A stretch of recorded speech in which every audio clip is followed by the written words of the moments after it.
Ishowspeed situation.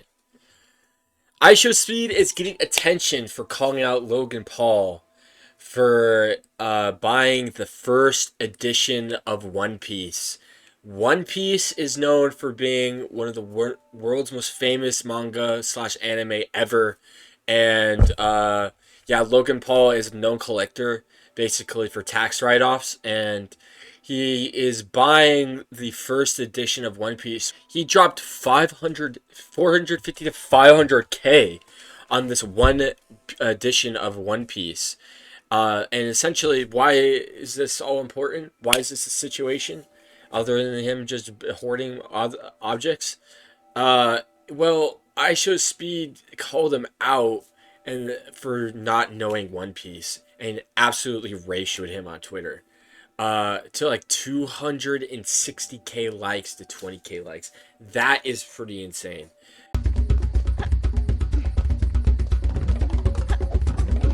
Scientology raids. So basically, guys, and there's people, we all know Scientology for being a weird ass religion it is. It's like founded by Ron L. Hubbard, I think that's his name, and he is a science fiction writer, and he founded a religion. And now people are going into the temples to like temple run. They're literally diving into these temples known as Scientology speed runs to go into the temples and find what is the secrets they hide inside of them.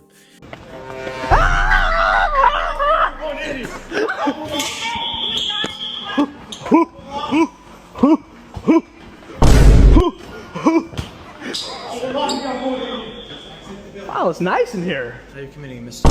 Yeah, you gotta get out. And let me tell you, it's some crazy stuff. Like, I'm telling you, they got people going in, like, mapping it out, like it's some, like, Maze Runner, House of Leaves type shit.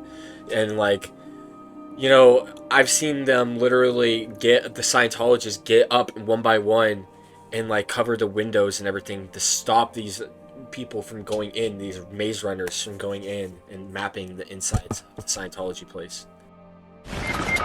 To David being arrested.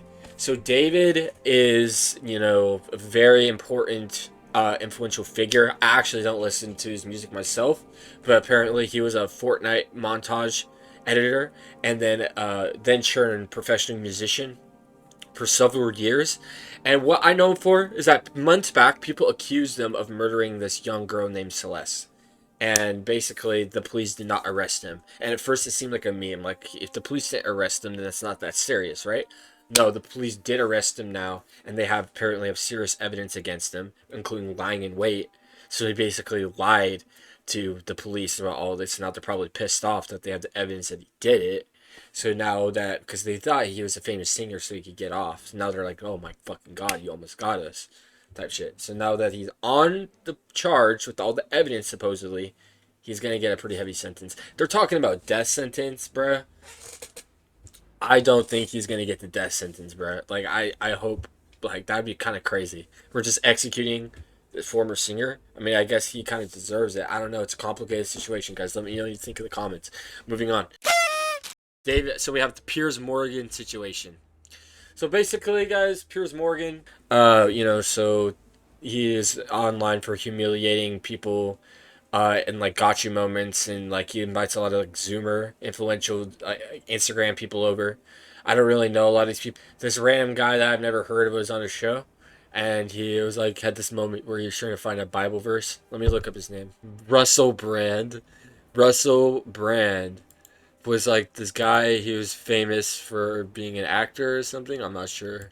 He had two sexual assault charges against him. Russell Brand. Not looking good, buddy. Anyway, so Russell Brand was on his show, and he had this hilarious clip where he couldn't find a Bible verse that he needed to find for the interview to make him look good or something, and then he didn't find the Bible verse, guys, and just look at this. Can I go back to asking you a question about your Bible? Yes, if you want to. Thank you. Was that the one you took into court? You're the very one. Okay. What was your thinking of taking it into court? And what you were seeing, looking at some passages, what were the relevant passages for you? All right. Thank you for asking me. Thank you. That didn't hurt, did it? A little bit. It was this from Isaiah. It's pretty.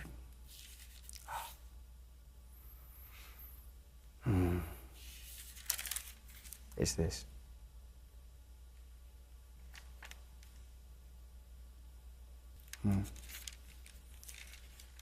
The verse that I was looking at that day was not this. I can't actually find the verse. We have the gunman situation in Washington, D.C. So, yeah, I'm sure you may of you have already heard. This is kind of crazy news. I don't know. But, like, there's a gunman in Washington, D.C. who opened fire on some people in a dining hall in the White House where all the fucking people were, including Trump and, like, Dana White and everyone important there were all there. And he opened fire and he was going to kill us. He just wanted to kill people. Just wanted to kill officials. That's what he said. Just wanted to kill officials. So, yeah, so a gunman stormed the guards pretty easily, got into the Washington, D.C. dining hall and was able to, like, get some shots off. And then a lot of people were like, they're not worried. Like, look at Dana White in this situation. Dana White's all talking about, like, I enjoyed it. I didn't even get worried. I stood up. That's like the most America brainwash shit ever. Like, you hear about all the shootings, so you're just like ready for it to happen. You're just like, I hope it happens so I can stop the shooter. Just look at this Dana White clip, bro. Inside, they started up. All of a sudden, it just started getting noisy. Tables getting flipped over, guys running in with guns, and they were screaming, "Get down!" I didn't get down. It was fucking awesome. I literally took every minute of it in, and it was a pretty crazy, unique experience. Yeah, so basically, fucking Dana White would stop the shooter, basically. And that's all the news I have for you today, guys. So anyway, thank you guys for watching. Subscribe, leave a like down below, and see you next time. You've proved yourself a decisive man, but I don't expect you'll have any trouble deciding what to do.